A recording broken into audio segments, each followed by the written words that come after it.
نہیں کرنے، آپ نے کسی کا استحصال نہیں کرنا۔ اگر ہم اشتراکی نظام معیشت کی بات کریں تو بینگ اے مسلم ہمیں یہ بھی زیب نہیں دیتا کہ ہم بیٹھے رہیں، اچھا ہمیں کون سا کوئی اپرچونٹی کے موقع ملتے ہیں، نہیں، ہماری جاب کا جو تقاضا ہے اس کو ہمیں ہر حال میں پورا کرنا ہے۔ تو اسی طرح سے اسلام نے ہمیں ایک بہت واضح اور ایک بہت ہی کلیئر پوائنٹ دیے ہیں کہ کس طرح سے ہم اپنے معاشی نظام کو چلا سکتے ہیں۔ تو پیدائش دولت کے بارے میں بھی بتا دیا کہ کن طریقوں سے، جائز طریقوں سے دولت اکٹھی کی جائے، دولت حاصل کی جائے، دولت پیدا کی جائے اور خرچ بھی جائز طریقوں سے کی جائے، اور جائز ضروریات کو پورا کرنے کے بعد آمدنی کا جو حصہ بچتا ہے اس میں سے بھی غریبوں اور مسکینوں کو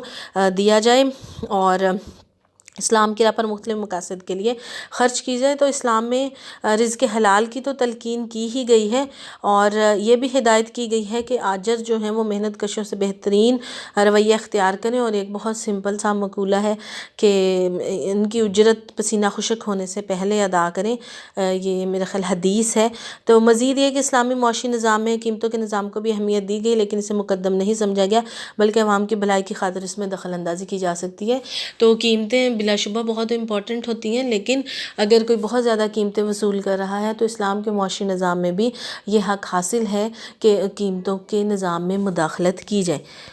پھر صرف دولت ہے، دولت کمانے کے بارے میں بھی بتا دیا، دولت کو خرچ کرنے کے بارے میں بھی بتا دیا کہ ایک تو جائز طریقے سے کمائی جائے، پھر اس کو جائز کاموں میں خرچ کیا جائے، نہ بخل کیا جائے، نہ اسراف کیا جائے، میانہ روی سے اپنی جائز ضروریات پر پیسہ خرچ کیا جائے اور سادہ و پاکیزہ زندگی بسر کی جائے۔ اسلام میں بخل کرنے کے ساتھ ساتھ اسراف کی بھی ممانعت کی گئی ہے، اور جو آپ کی جائز ضروریات کے بعد دولت بچتی ہے اس کو بھی اللہ کی راہ میں خرچ کرنے کا حکم دیا گیا ہے، یعنی یتیموں، مسکینوں، مسافروں، ہمسایوں، قیدیوں، رشتہ داروں اور حاجت مندوں پر اس طرح سے خرچ کرنی چاہیے کہ ان پر احسان نہیں کرنا چاہیے، بلکہ اللہ کی رضا کے لیے کھلے دل سے ان پر خرچ کیا جائے۔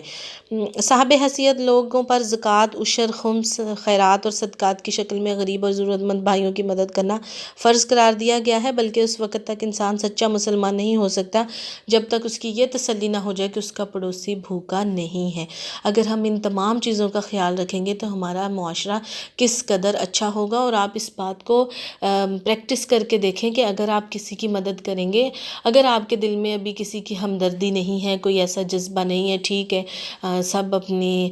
چیزیں یوٹیلائز کر رہے ہیں، اپنے حالات میں رہ رہے ہیں، اپنا کام کر رہے ہیں، لیکن جب آپ کسی کی مدد کرنا شروع کرتے ہیں تو پھر آپ کی جو ایموشنز ہیں، جو آپ کے جذبات ہیں وہ بدلنا شروع ہو جاتے ہیں، اور آہستہ آہستہ آپ اس کام کی طرف بالکل جانا شروع ہو جاتے ہیں۔ اسلام نے کئی قسم کے شوق خدمات کی ممانعت کی ہے، پھر یہ بھی اسلام نے بتایا ہے کہ یہ چیزیں بنانی ہی نہیں ہیں، چاہے ان کی طلب بہت زیادہ ہو، یہ چیزیں بنانی ہی نہیں ہیں چاہے ان کی قیمت بہت زیادہ ہو۔ تو شراب، مردہ جانوروں کا گوشت، سونے چاندی کے برتن، اور مردوں کے لیے سونے ریشمی لباس کا استعمال وغیرہ۔ سورہ بقرہ میں ارشاد باری تعالیٰ، اور تم نیک کاموں میں جو کچھ خرچ کرو گے وہ تم کو پورا پورا ملے گا اور تم پر ہرگز ظلم نہ کیا جائے گا۔ پھر ہے ارتکاز دولت کی حوصلہ شکنی۔ ارتکاز دولت کا مطلب ہوتا ہے مرتکز، مرتکز کا مطلب ہوتا ہے ایک جگہ، تو ارتکاز دولت یعنی کہ دولت کو اکٹھا کرنا، جوڑنا، سنبھالنا، رکھنا۔ تو اسلام میں ارتکاز دولت کی حوصلہ شکنی کی گئی ہے۔ آپ نے اگر فرسٹ ایئر سیکنڈ ایئر میں بھی پڑھا ہے تو آپ کو پتہ ہوگا، اور نیکسٹ بھی آپ انشاءاللہ آگے جو چیپٹرز پڑھیں گے تو آپ کو اس میں پتہ چل جائے گا، میکرو اکنامکس میں اسپیشلی، کہ جتنے بھی حکومت کی پالیسیز ہوتی ہیں، مرکزی بینک کی پالیسیز ہوتی ہیں، ان کا مین فوکس یہ ہوتا ہے کہ روپیہ پیسہ سرکولیشن میں رہے، سرکولیشن سے باہر نہ جائے، یعنی کہ اگر آپ نے بچت کی ہے تو اس بچت کو سرمایہ کاری میں لگا دیں، اس روپے کا کوئی فائدہ نہیں ہے جو روپیہ آپ سال ہر سال لاکھوں روپے سنبھال کے رکھتے ہیں تجوریوں میں۔ تو یہ اسلام نے بھی اس کا بہت اچھا سسٹم کیا ہے کہ مال کو جمع نہیں کرنا، اس سے دولت کی گردش رک جاتی ہے، تقسیم دولت میں توازن برقرار نہیں رہتا، دولت جمع کرنے والا نہ صرف بدترین اخلاقی امراض میں مبتلا ہو جاتا ہے بلکہ معاشرے کے خلاف ایک جرم بھی کر رہا ہوتا ہے جو کہ برا ہے۔ سورہ آل عمران میں آیا ہے کہ جو لوگ اللہ تعالیٰ کے دیے ہوئے فضل میں بخل کرتے ہیں وہ یہ گمان نہ کریں کہ یہ فعل ان کے لیے اچھا ہے، بلکہ در حقیقت ان کے لیے یہ برا ہے۔ سورہ توبہ میں فرمایا گیا ہے، اور جو لوگ سونا چاندی جمع کرتے ہیں اور اس کو اللہ کی راہ میں خرچ نہیں کرتے ان کو عذاب علیم کی خبر سنا دو۔ قرآن مجید میں ان بنیادی معاشی اصولوں کے ضمن میں کئی باتوں کا ذکر ہے، مثلاً زکوٰۃ اور عشر ادائیگی فرض قرار دی گئی، یعنی کہ جو آپ کے پاس ایکسٹرا دولت ہے آپ نے جمع کی ہے اس میں سے بھی ایک تو جمع کرنی نہیں ہے، لیکن اگر آپ نے جمع کر لیا تو اسلام نے کتنا اچھا ویل سیٹلڈ ہمیں ایک پلان دے دیا ہے کہ آپ نے اس پہ عمل کرنا ہے۔ مال غنیمت سے خمس نکالنے کا حکم دیا گیا ہے، خیرات و صدقات کی فضیلت بیان کی گئی ہے، سود کو حرام قرار دیا گیا ہے، وراثت کے قانون کے مطابق مرنے والے کے ورثہ میں دولت تقسیم کرنے کا ایسا طریقہ کار بتایا گیا ہے کہ دولت کسی ایک فرد کی ملکیت نہ بنے بلکہ اس کا دائرہ کار وسیع ہو۔ اگر کسی کے پاس 10 لاکھ روپے ہیں یا کسی کے پاس 10 ایکڑ زمین ہے تو اس کے 4 یا 5 یا 6 بچوں میں اس طرح سے تقسیم ہو جاتی ہے کہ تمام لوگوں کو تھوڑی تھوڑی چیز آتی ہے اور وہ اس کو بہتر طریقے سے خرچ کر سکتے ہیں۔ ہر شخص اپنی دولت میں سے زکوٰۃ اور عشر باقاعدگی سے ادا کرتے ہیں اور یہ رقم محتاج اور حاجت مندوں پر خرچ ہو جاتی ہے تو دولت چند ہاتھوں میں مرتکز نہیں ہوتی، اس لیے امیر اور غریب کی درمیان وسیع خلیج حائل ہو جاتی ہے۔ آپ کو سمجھانے کے لیے ایک چھوٹی سی مثال کہہ لیں یا سٹوری کہہ لیں، ایک میرا خیال ہے کہ یہ من گھڑت ہی ہے لیکن اس سے آپ کو سمجھ آ جائے گی کہ ایک مثال دی جاتی ہے۔ ایک آدمی ریسٹورنٹ میں گیا، ہوٹل میں گیا اور اس نے ان کو ریسیپشنسٹ کو 1000 روپے دیے اور اس نے کہا کہ یہ آپ سیکیورٹی رکھ لیں، میں آپ کا جو ہوٹل ہے اس کا وزٹ کرنا چاہوں گا، اگر یہ میری ریکوائرمنٹ کے مطابق ہوا تو میں اس کو اس میں رہ لوں گا، ورنہ پھر آپ کو میرے پیسے واپس کرنے ہوں گے۔ تو انہوں نے کہا ٹھیک ہے، وہ آدمی 1000 روپے دے کے چلا گیا۔ ہوٹل والے نے کیا کیا، ہوٹل والے کے پاس قصاب آیا جس کا انہوں نے 1000 روپے دینا تھا، ہوٹل والوں نے وہ 1000 روپے قصاب کو دے دیا۔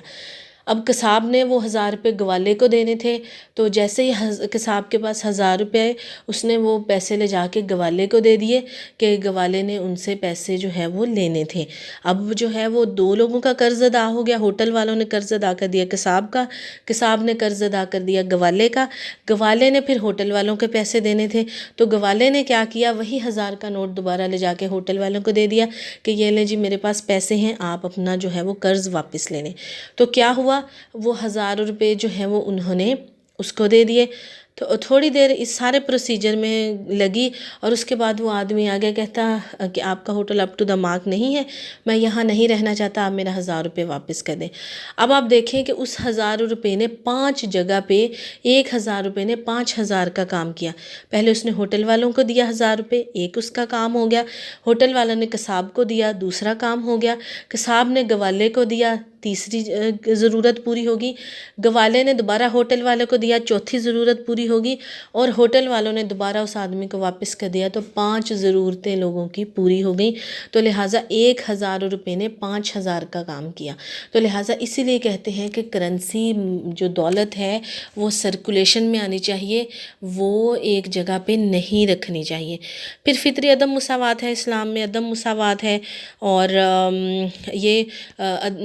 فطری طور پہ ہے، یعنی کہ امیر اور غریب کا جو فرق ہے، اگر امیر اور غریب کا فرق نہیں ہوگا تو معاشرہ نہیں چلے گا۔ سوچیں اگر آپ کے گھروں میں کام والی نہ آئے تو جو ہے وہ ہمارا یہ سسٹم نہیں چل سکتا، اور اگر سب لوگ برابر ہوں گے تو جو تھوڑے سے کم پیشے کے لوگ ہیں جن کو ہم ملازمین کہتے ہیں تو وہ پھر وہ کام نہیں کرتے تو ہماری سوسائٹی کس طرح سے چل سکتی تھی۔ تو لہٰذا اللہ تعالیٰ نے لوگوں کی صلاحیت، قابلیت، استعداد اور ذہانت میں فرق رکھا ہے، اس لیے دولت اور رزق میں یکسانیت غیر فطری عمل ہے۔ رزق کے سلسلے میں اللہ تعالیٰ نے بعضوں کو بعضوں پر فضیلت دی ہے۔ سورہ آل عمران میں ارشاد باری تعالیٰ ہے، اللہ تعالیٰ رزق دیتا ہے جس کو چاہتا ہے، بے قیاس دیتا ہے۔ اور ایک اور جگہ پر ارشاد ہے کہ اس کے قبضہ میں ہے آسمان اور زمین کی کنجیاں، جس کے لیے چاہتا ہے رزق کشادہ کر دیتا ہے، جس سے چاہتا ہے وہ نپا تلا دیتا ہے۔ تو رزق اور دولت خدا تعالیٰ کے حکم سے ملتی ہے، اس لیے امیروں کو یہ فخر نہیں کرنا چاہیے کہ ان کا مال ہے اور اس میں ان کا کوئی فخر ہے، اس میں ان کی کوئی قابلیت ہے، بلکہ یہ اللہ تعالیٰ کی طرف سے دیا ہے، اور یہ بات ذہن میں رکھنی چاہیے۔ ہم کہتے ہیں کہ اللہ تعالیٰ دے کے بھی آزماتا ہے اور اللہ تعالیٰ لے کے بھی آزماتا ہے۔ بلا سود بینکاری نظام، اسلام نے سود کو حرام قرار دیا ہے اور سود سے پاک مالی نظام کی پرزور حمایت کی ہے۔ کاروباری سلسلے میں مزاربت کی صورت میں سرمایہ کاری کا طریقہ بتایا ہے، جس کے تحت اگر ایک شخص کا سرمایہ ہے، دوسرا شخص اس سرمایہ سے کاروبار چلاتا ہے تو طے شدہ معاہدہ کے تحت دونوں اس سے حاصل ہونے والے منافع کے حقدار ہوتے ہیں، یعنی کہ ایک کے پاس اگر سرمایہ ہے دوسرے کے پاس نہیں ہے تو وہ جس کے پاس سرمایہ ہے وہ دوسرے بندے کو کہتا ہے کہ تم اس کو سرمایہ لو اور کاروبار کرو تو جو منافع ہوگا وہ ہم آدھا آدھا لیں گے۔ تو نقصان کی صورت میں صرف سرمایہ فراہم کرنے والا ذمہ دار ہوگا، جبکہ دوسرے شخص کی محنت ضائع ہوگی۔ اگر نقصان ہو جاتا ہے تو جس کے پاس سرمایہ ہے وہ نقصان ادا کرے گا، جس کے پاس سرمایہ ہی نہیں ہے وہ کہاں سے نقصان ادا کرے گا، اس کی محنت ہی ضائع ہوگی۔ پاکستان اور کئی دوسرے مسلم ممالک بلا سود نظام بینکاری کو اپنا رہے ہیں اور نفع نقصان کی شراکت پر بینکوں میں کھاتے کھولے جا رہے ہیں۔ پھر زکوٰۃ مالیات کی فراہمی کا بڑا ذریعہ ہے۔ اسلامی نظام معیشت میں مالیات کی فراہمی کے اہم ذریعے ہیں۔ زکوٰۃ، عشر، جزیہ، مال غنیمت وغیرہ شامل ہیں۔ ان سب میں سے زکوٰۃ کو خصوصی اہمیت حامل ہے۔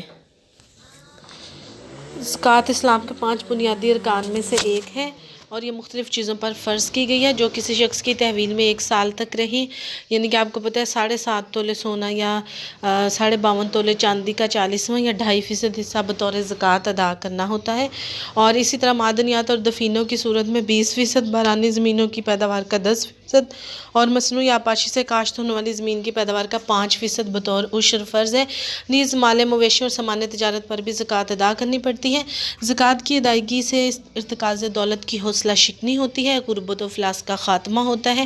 مالی لحاظ سے کمزور لوگوں کو روزگار فراہم ہوتا ہے، باہمی اخوت اور بھائی چارے کو فروغ ملتا ہے، سرمایہ گردش میں رہتا ہے اور بہت سے جرائم کا سدباب ہوتا ہے۔ اب ہے ذمہ دار حکومت۔ اگرچہ اسلامی معاشی نظام میں عام افراد کو معاشی، کاروباری اور مذہبی آزادی حاصل ہوتی ہے، تاہم حکومت پر بھی یہ ذمہ داری ہوتی ہے کہ وہ معاشرے میں رہنے والے افراد کو اسلامی اصولوں کے مطابق زندگی بسر کرنے کی ترغیب دے، کاروباری لین دین میں دھوکہ دہی، ملاوٹ،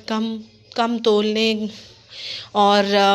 ذخیرہ اندوزی کرنے اور دیگر اخلاقی حرکات کرنے والوں کو سختی سے نوٹس لے۔ نیز معاشی ترقی کی رفتار تیز تر کرنے کے لیے سرمایہ کاری کا رخ صحیح سمت میں موڑنے اور صارفین کو استحصال سے بچانے کے لیے اقدامات کرے، یعنی کہ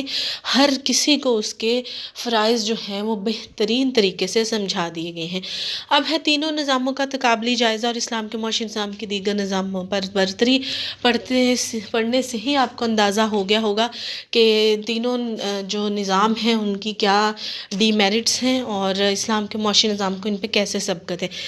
سب سے پہلا یہ ہے کہ اسلام کے معاشی نظام میں معاشی سرگرمیوں کا محور صرف منافع نہیں ہوتا۔ سوشلزم میں حکومت کا مقصد بھی آلدو منافع نہیں ہوتا، لیکن کیپٹلزم میں میجر جو ہے وہ منافع ہی ہوتا ہے، اور انہیں سرمایہ داروں، آجروں اور پیدا کنندگان کے رحم و کرم پر نہیں چھوڑا جا سکتا، یعنی کہ جس کو جیسے ہو منافع لے، ایسے نہیں چھوڑا جا سکتا، بلکہ منافع لینے سے روکا نہیں گیا۔ اصول وضع کیے گئے ہیں کہ آپ ان اصولوں پہ کاربند رہتے ہوئے منافع لے سکتے ہیں۔ پھر اسلام کا معاشی نظام سادگی، کفایت، شعاری، نیکی اور پارسائی کا درس دیتا ہے، جبکہ دیگر معاشی نظام میں فضول خرچی، ذاتی مفاد، بے جا نمائش اور خود غرضی عام ملتی ہے۔ اسلام کے معاشی نظام میں فرائض کی ادائیگی کے ضمن میں خدا تعالیٰ کی خوشنودی اور رضا کو مقبولیت جو ہے وہ اولیت دی جاتی ہے۔ مثلاً زکوٰۃ، خیرات، صدقات، قرض حسنہ اور امداد دینے سے غریبوں اور ناداروں پر احسان نہیں ہوتا، بلکہ اس میں انسان کی اپنی فلاح، بہتری اور خیر خواہی کا پہلو نمایاں ہوتا ہے۔ یعنی کہ ہم اسلام کے معاشی نظام میں تمام لوگوں کو ساتھ لے کر چلتے ہیں، اور اسی طرح سے جبکہ غیر اسلامی معاشی نظام میں اس قسم کے تصورات بالکل نہیں پائے جاتے، امیر اور طاقتور ذاتی مفادات میں کمزور اور غریبوں کا استحصال کرتے ہیں۔ تو جتنی بھی یہ خصوصیات ہیں، ان کی بنا پر ہم یہ کہہ سکتے ہیں کہ اسلام کا معاشی نظام دیگر تمام نظاموں سے بہتر ہے۔ اگر ہم جو ہے وہ ایک بہترین معاشی نظام چاہتے ہیں تو ہمیں اسلام کے معاشی نظام کو فالو کرنا پڑے گا، کیونکہ وہ ایک مثالی نظام ہے اور اس میں تمام اوصاف موجود ہیں جن کی بنا پر انسان خوشحال زندگی بسر کر سکتا ہے۔ جس نظام میں نیکی تک پہنچنے کی یہ شرط ہو کہ وہ اپنی محبوب ترین شے اللہ کی راہ میں قربان کر دے، تو اس نظام کا بھلا کسی اور نظام سے کیسے مقابلہ ہو سکتا ہے، اور اس سے بڑھ کر فلاحی ریاست کا تصور کیا ہو سکتا ہے۔